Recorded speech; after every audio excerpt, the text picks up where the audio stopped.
अलैहि रहमत और रिजवान का नाम आपने सुना होगा। अल्लामा हसन रजा खां, आप वो शख्सियत हैं कि आप अपनी शायरी को पढ़ने के लिए, समझने के लिए, उस फन को हासिल करने के लिए आप दिल्ली के सरजमीन पर दाग देहलवी के पास गए थे और जाकर आपने बताया था कि हमारे भाई बहुत बड़े शायर हैं, हमारे भाई बहुत बड़े अल्लामा हैं, यानी आला हजरत के बारे में आपने बताया था। तो हिदायत के बख्शिश ले जाकर के आपने दिया था। जब पूरे हिदायत के बख्शिश को आपने पढ़ लिया तो पढ़ने के बाद दाग देहलवी को कहने पे ये मजबूर होना पड़ा कि मुल्के सुखन की साही तुमको रजा मुसल्लम, जिस सिमत आ गए हो सिक्के बैठा दिए हैं। हजरत ग्रामी वो अल्लामा हसन रजा खां हैं, आपके हाथ में जख्म हो गया, जरा नात की बरकत देखिए, आपके हाथ में जख्म हो गया। उस जख्म को दिखाने के लिए डॉक्टर के करीब गए। डॉक्टर ने कहा कि साहब ये दवा से सही होने वाला नहीं, इसका इलाज करना पड़ेगा, इसका ऑपरेशन करना पड़ेगा। आपने कहा अगर इसका यही इलाज है कि ऑपरेशन करना पड़े तो आप कर लीजिए, लेकिन आता हूं मैं घर से अपनी माँ से इजाजत लेके आता हूँ। हजरात, डॉक्टर का फैसला, डॉक्टर ने फैसला सुना दिया कि आपका ऑपरेशन करना पड़ेगा, तब जाकर के कहीं आपका ये जख्म खत्म होगा और सही हो पाएगा, वरना बीमारी बदल जाएगी, दूसरी सूरत अख्तियार कर लेगी। अल्लामा हसन रजा खां ने कहा डॉक्टर साहब मैं अभी आता हूँ घर की तरफ से। हजरात, आप गए हैं, अपने माँ के करीब खड़े हुए हैं, कहा अम्मी जान ये जो जख्म देख रही हैं, इस जख्म के बारे में डॉक्टर का यह फैसला है कि इसका ऑपरेशन करना पड़ेगा, आपकी इजाजत है कि नहीं है। आज हमारे हालात तो ये हो चुके हैं लोगों, आज हम अपनी माँ से इजाजत नहीं लेते, अपने बाप से इजाजत नहीं लेते, बस इतना हम समझ जाते हैं कि मौलाना हसनैन ने दुआ कर दी है, अब मेरा काम बन जाएगा, मौलाना हासिम ने दुआ कर दी है, अब मेरा काम बन जाएगा, फलां साहब ने मेरे लिए दुआ कर दी है, अब मेरा काम बन जाएगा। जरा बुजुर्गों का तरीका तो देखो, जब भी कोई काम करते थे अगर माँ जाहिरी हयात में है तो माँ से जाके इजाजत लिया करते थे। आपको अपना ऑपरेशन कराना है, अपना जख्म दूर कराना है,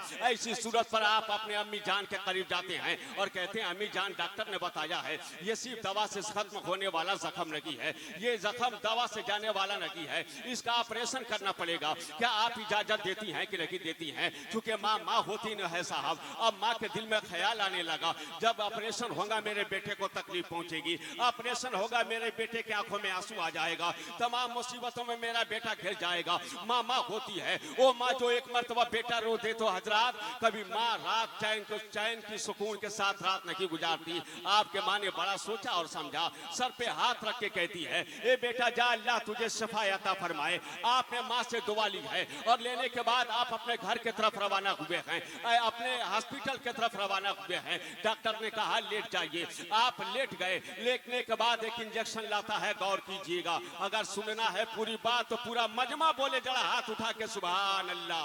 और हजरात सुभान अल्लाह, भरोसा चूंकि आप ही लोगों पे है, हमको उन लोगों से भी बड़ी तकलीफ और परेशानी होती है जो बार बार स्टेज पे आते हैं फिर वो उतरते हैं, न जाने उनका मकसद क्या होता है। साहब आप खुद ऐसा कर रहे हो, इनको क्या सबक पढ़ा पाओगे? हजरात मैं कहना चाहूंगा जो आ जाए वक्त हो तो बैठे, वरना बोलने वाले को डिस्टर्ब न करे, चाहे मेरी बात चाहे जिसको तकलीफ ले जाए। मैं समझता हूँ ऐसे लोगों की तरह हमारे हजारों सागिद पड़े होंगे। हजरात जरा आप अंदाजा करो, आपके सामने एक इंजेक्शन लाया गया, लाने के बाद आपने पूछा ये बताओ ये इंजेक्शन कैसा है? कहा इस इंजेक्शन को लगाया जाता है ताकि आदमी को होश हो जाए, बेहोश हो जाए तो फिर उसका ऑपरेशन किया जाए। आपने कहा खुदा की कसम मुझे ये इंजेक्शन न लगाया जाए। कहा अगर इंजेक्शन लगा के सून न किया जाए, आपको बेहोश न किया जाए, तो ऐसी सूरत में बताइए ऑपरेशन कैसे होगा? जैसे हम नस्तर लगाएंगे आपको परेशानी इतनी होगी कि आप बर्दाश्त न कर सकोगे। आपने कहा था मेरे घर आने की तारीख जरा उठा लिया करो, मेरे घर आने की तारीख है,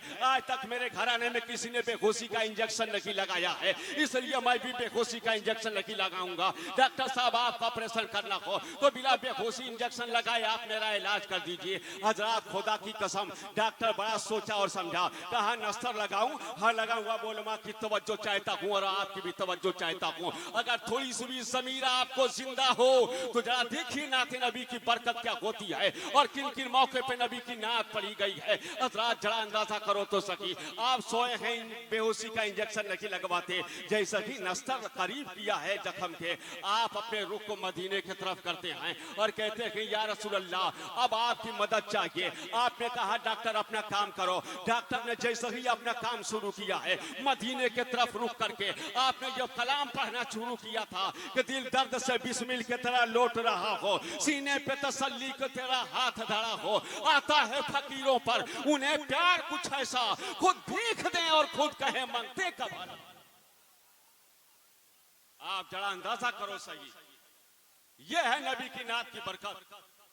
आपने वो भी सुन ली, इसके बाद भी आप सुनेंगे।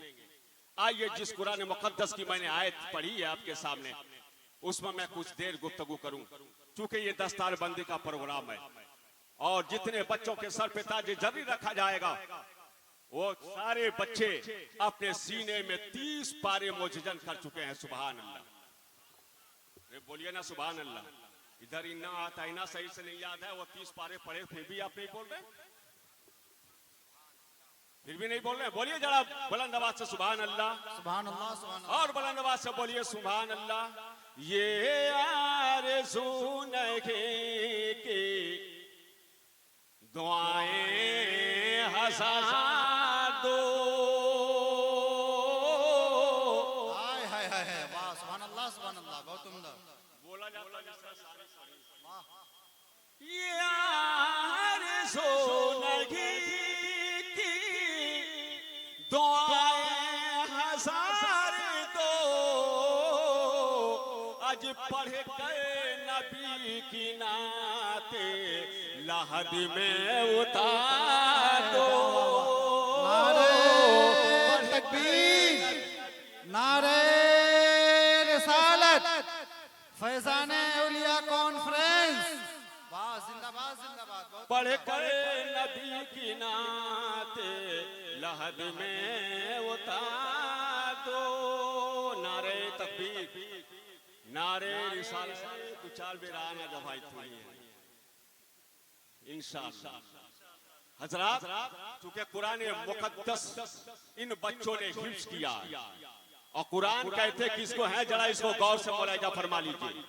हजरात, दुनिया की वाहिद किताब है जो सबसे ज्यादा शाये होती है और यह मौजू बड़ी बारीक है। इस मौजू पे बोलना आसान नहीं। सबसे ज्यादा तबाह तो एहसास होने वाली किताब का नाम है कुरान। नारे तकबीर, नारे रिसालत, मौलाना कमरुद्दीन साहब क़िबला, नारे तकबीर। मेरे बाद वाली एक्सपीरियंस सब स्टेज पे आ गई, लेकिन अपने वक्त पर मैं बोलूंगा। नारे तकबीर, नारे तकबीर, नारे रिसालत, हजरत मौलाना रहमतुल्लाह साहब क़िबला मिसबाही। हजरात, कुरान कहते कैसे हैं किसको, जो सबसे ज्यादा पढ़ी जाए उसे कुरान कहते हैं। सबसे ज्यादा एहसास जिसकी हो उसे कुरान कहते हैं। जो हर मौके पे पढ़ी जाए उसे कुरान कहते हैं। दुनिया में बहुत सारी किताबें आई, मगर 1450 साल पहले से जिस शान से हमारा कुरान सफर कर रहा है उस सफर का कोई जवाब नहीं है। दिगर मशहूर किताबें भी आसमानी हैं, उसमें तब्दीलियां हो गई, मगर खुदा की कसम एक से एक कुरान ने मैदान देखा है। यजीदियों को भी कुरान ने देखा है, मैदान बद्र को भी कुरान ने देखा है, मैदान उहद को भी कुरान ने देखा है, मैदान तबूक को भी कुरान ने देखा है। हजरात, आज तक न जाने कितने मैदान देखे कुरान ने, मगर खुदा की कसम तारीख तो बदलती रही, मगर कुरान की एक आयत नहीं बदली। आयत तो आयत है, ज़ेरो ज़बर नहीं बदली। और क्यों कर बदले? हजरात, ये खुदा का कलाम है, अल्लाह ने अपने महबूब पे नाज़िल फरमाया। आया सवाल करते हैं बुलबुल पडरौना और अलहाज रहमतुल्लाह साहब से, जनाब सारी दुनिया इसे कुरान कहती है। हजरत से पूछिए तो कहेंगे ये कुरान है, हाजी साहब से पूछिए ये कहेंगे कुरान है, मौलाना इमामुद्दीन से पूछिए कहेंगे ये कुरान है, हाफिज मुस्तकीम से पूछिए ये कहेंगे कुरान है। मगर सवाल ये हो रहा है, हर कारी इसे कुरान कह रहा है, हर हाफिज इसे कुरान कह रहा है, हर मुसलमान इसे कुरान कह रहा है, हर डॉक्टर इसे कुरान कह रहा है, हर चाहने वाला इसे कुरान कह रहा है। आइए जरा सवाल पलट के किया जाए कुरान मुकद्दस से। ये कुरान आप ही बता दें कि आखिर आप हो क्या? सारी दुनिया तो कुरान कहती रही है। एक कारी कुरान कह रहा है, एक आलिम कुरान कह रहा है, एक मुफस्सिर कुरान कह रहा है, एक एक मुहद्दिस कुरान कह रहा है, सारी दुनिया तुझे कुरान कह रही है, मगर तू अपना पता बता दे कि तू कौन है। तो कुरान ने जवाब दिया, अगर बुलबुल मौलाना कह रखे हैं तो कहने दे, हाजी रहमतुल्लाह कह रखे हैं तो कहने दे, मौलाना हाशिम कह रखे हैं तो कहने दे, अगर दुनिया मुझे कुरान कह रखी है तो कहने दे। अगर ये जानना चाहता है कि मैं क्या हूँ तो सुन ले, अब कुरान अदाए मुस्तफा को कहा जाता है, यानी मुस्तफा चले तो जो आयत नाजिल हो जाए वो कुरान मुकद्दस है। उदास होना मुस्तफा का, फरमाना खुदा का, यही तो कुरान है। मुस्कुराना मुस्तफा का, फरमाना खुदा का, यही तो कुरान है। चलना मुस्तफा का, फरमाना खुदा का, यही तो कुरान है। हिजरत मुस्तफा की, फरमाना खुदा का, यही तो कुरान है। आना मुस्तफा का, फरमाना खुदा का, यही तो कुरान है। हिजरत मुस्तफा की, फरमाना खुदा का, यही तो कुरान है। अब मुझे कहने दिया जाए तो जिसने नाजिल किया उसे खुदा कहते हैं, और जिस पे नाजिल हुआ उसी जात को मुस्तफा कहते हैं। नारे तकबीर, नारे रिसालत, हजरत मौलाना हसनैन साहब क़िबला। वाह, सुभान अल्लाह, सुभान अल्लाह। हजरत, ये है कुरान। तारीख का बाप पलटू मैं आपके निगाहों के सामने, क्या है कुरान। हजरत जुनैद बगदादी के जमाने में ये एक शख्स था जो मुसव्विर तस्वीरें बना दिया करता था। आप जाके कहिए तो हूँ बहू आपकी तरफ तस्वीर बना देगा, इस दौर में भी है। तो जुनैद बगदादी भी सोचे कि आज मैं भी अपना सवाल लेके चलूं। पूरा मजमा जरा बोले सुभान अल्लाह और प्यार से सुभान अल्लाह। हजरात, आप भी अपना सवाल लेके सवालियों के सफ में खड़े रहे। सब लोग जब चले गए तो आपने उस मुसव्विर से कहा, सुनो, सबकी तस्वीर बना देते हुए एक तस्वीर मेरे लिए भी बना दो। कहा वो किसकी तस्वीर? कहा मेरे मुस्तफा की तस्वीर बना दो। सुभान अल्लाह, सुभान अल्लाह, सुभान अल्लाह। मेरे मुस्तफा की तस्वीर बना दो। कहा ठीक है, मैं लाता हूं तस्वीर मुस्तफा। लाता हूं, मैं घर के अंदर गया। जाने के बाद सीने में सटाए किताब ला रहा है। सुभान अल्लाह, लाया है कुरान, रख दिया जुनैद बगदादी के सामने, और रखने के बाद कहा यह है मुस्तफा की तस्वीर। कहा यह तो कुरान है। कहा मुस्तफा की तस्वीर ही तो देखना था आपको। कहा हाँ। कहा ये कुरान ही तो है, इसमें देखना हो तो मुस्तफा का चलना देखो, इसमें देखना हो तो मुस्तफा का बोलना देखो, इसमें देखना हो तो नबी की हिजरत देखो, इसमें देखना है तो नबी का उदास होना देखो, इसमें देखना है तो उम्मत के गम में रोना देखो, इसमें देखना हो तो नबी की मेराज देखो, इसमें देखना हो तो नबी की सीरत देखो, इसमें देखना हो तो नबी की आंखों को देखो, इसमें देखना है तो नबी के भावों को देखो, इसमें देखना है तो नबी के जुल्फों को देखो। अब मुझे कहने दिया जाए, अब कोई गरीब झोपड़ी में आंसू न बहाए, हम मदीना कैसे जाएंगे। बल्कि हाँ, इतना ये जरूर है, जब भी नमाज से फारिग हो ये जरूर तो एक दुआ कर लिया करे। ऐसा बात तू जाके कहना, ये पयाम रोते रोते कहीं गम में मर न जाए, ये गुलाम रोते रोते कोई हज को जा रहा है, कोई गम में रो रहा है, कोई लेके जी रहा है तेरा नाम रोते रोते। गोया उस मुसव्विर ने कुरान मुकद्दस को उठा करके रख के ये बता दिया कि दुनिया वालों, अगर कोई जाके रोज़े रसूल देखता है तो तुम अपने घरों में कुरान पढ़कर नबी का चेहरा देखो। सुभान अल्लाह, सुभान अल्लाह, बहुत उम्दा। कुरान पढ़कर, बोलो भाई, कुरान पढ़कर, कुरान पढ़कर नबी का चेहरा देख लो। उलमा से आपने सुनी होगी, कुरान पढ़ने वाले को मिट्टी नहीं खाती। कुरान जिनके सीने में है और उनकी अजमत कितनी बुलंद होती है, सुन लीजिए। इसमें मुझे नहीं मालूम कौन करोड़ों का मालिक, मुझे नहीं मालूम कि किसके पास कितने पैसे हैं, जमीन है, जायदाद है, मगर मैं देखता हूँ जुम्मा में चाहे जितना बड़ा रईस को क्यों न हो, मौके से अगर इमाम साहब नहीं पहुंच पाए तो सारे लोग पीछे देखने लगते हैं, पीछे देखने लगते हैं। वजू खाने के पास एक गरीब का बच्चा है जो फैजाने औलिया मदरसे में पढ़ता है, बाप मजदूरी करता है, माँ गरीब है, बरसात में जिस छुपाने के लिए जगह नहीं रहती, एक गरीब का बच्चा बैठा, सारे अमीरों ने कहा हाफिज को आगे बुला दो। हाफिज जी को बोलिए, हाफिज जी को आगे बुला दो। मैंने कहा अमीरों, कहां गई अमीरी, कहां गई तेरी बिल्डिंग, कहां गया तेरा जायदाद, कहां गया तेरा रोब, कहां गई तेरी अमीरी? वो गरीब बच्चा अमीरों के पीछे बैठा था, आखिर बुलाया क्यों जाता?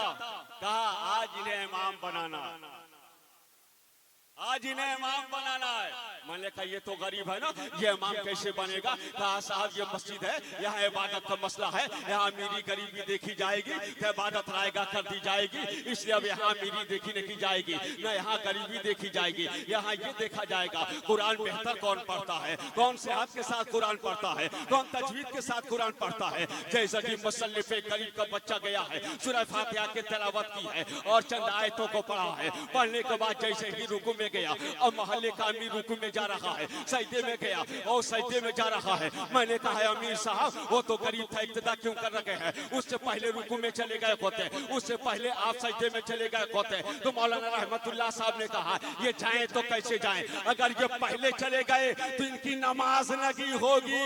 मैंने कहा बाहरे कुरान तेरे आसमतों को सलाम, जिसको सारी दुनिया सलामी पेश करती है, आज मुसल्ले इमामत पर उसको आज ये जमाने का उमरा सलाम कर रहे। आप बताइए आजमत बड़ी कि नहीं बड़ी? इसलिए आप भी कुरान पढ़िए, अपनी औलादों को भी कुरान पढ़ाइए, अपने बेटियों को भी कुरान पढ़ाइए और अपने घर में बरकतों का नज़ूल का जरिया बनाइए। आज ये समाज सिर्फ इसलिए नहीं पढ़ाना चाहता, तो आप लोगों की कि 5 से 6 हजार तनख्वाह इन लोगों की है, पढ़ाएंगे मेरा बेटा गरीब रह जाएगा। आप बताओ क्या नबी का वफादार भी कहीं गरीब होता?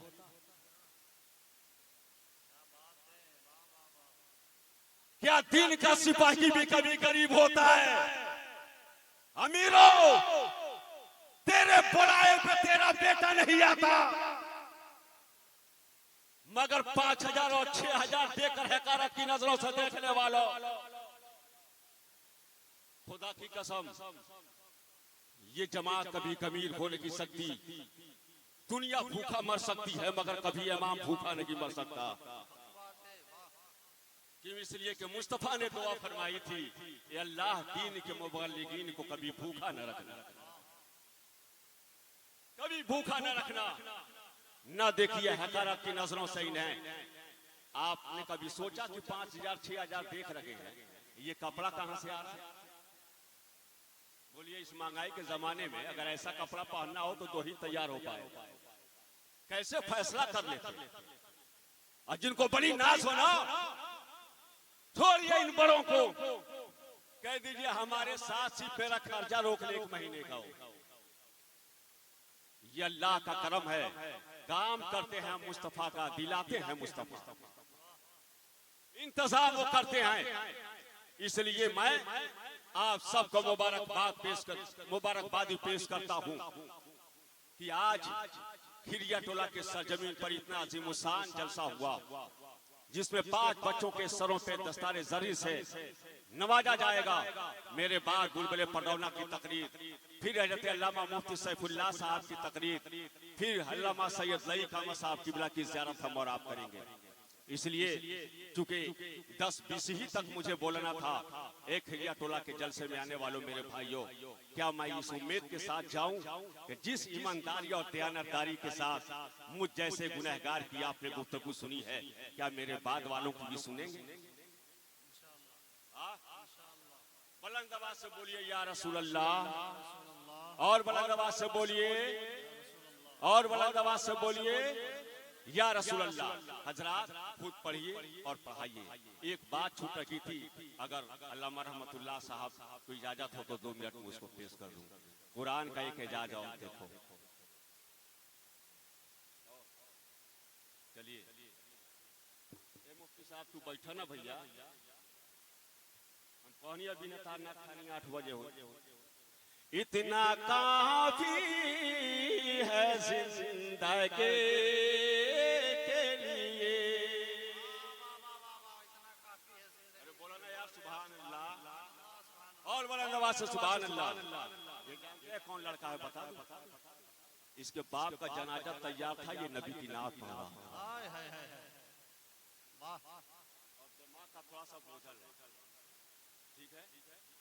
बाप का जनाजा है, मुनिया पट्टी जलसे में अपने एतबार से तकरीर कर रहा था तुर्की जबान से। बाप का जनाजा तैयार और ये नबी की नात पढ़ रहा था, आज भी तैयार है। चूंकि लेट से आया है, अल्लाह तबारक व तआला इसके ज़हन और फरासत को मजबूत फरमा दे। सुभान अल्लाह। और बुलंद आवाज से बोलिए सुभान अल्लाह। जरा इस शेर को पूरा लोग हाथ उठा के सुनिए तो। इतना काफी है जिंदगी के लिए, इतना काफी है जिंदगी के लिए,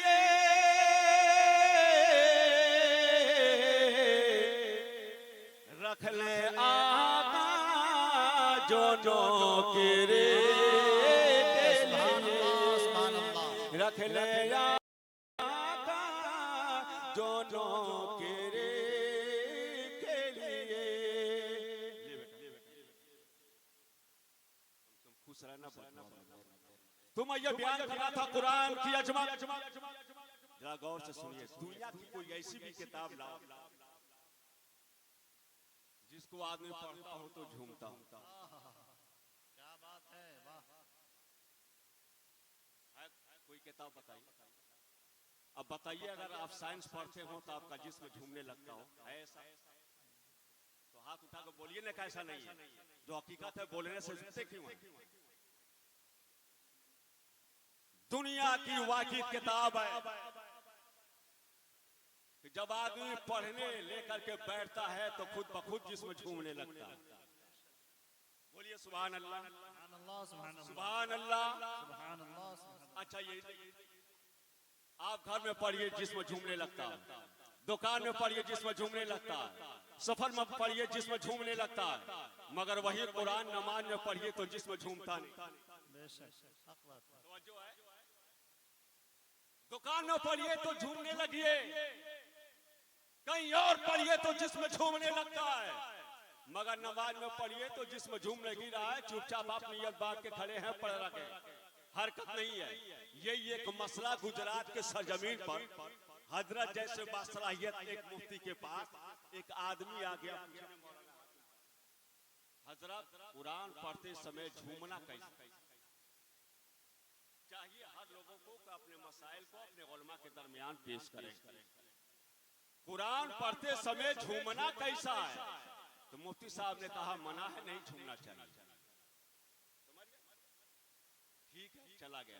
बड़ी अकीदत रखता था मुफ्ती साहब से। फिर फजर बाद चला आया तो देखा मुफ्ती साहब नमाज पढ़ने के बाद कुरान मुसल्ले पे पढ़ रखे हैं, खुद झूम रहे।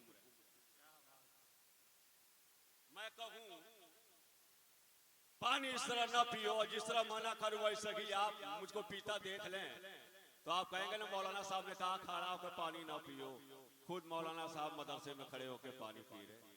मौलाना साहब ने कहा 3 सांस में पानी पियो, और खुद ये डायरेक्ट जो है 1 लीटर पी गए, तो आप ताज्जुब करेंगे ना। तो जब उसने देखा, कहा कल ही मसला पूछ के गया था मुफ्ती साहब, कुरान पढ़ते समय झूमना कैसा? मुफ्ती साहब ने कहा मना है, ना झूमा जाए।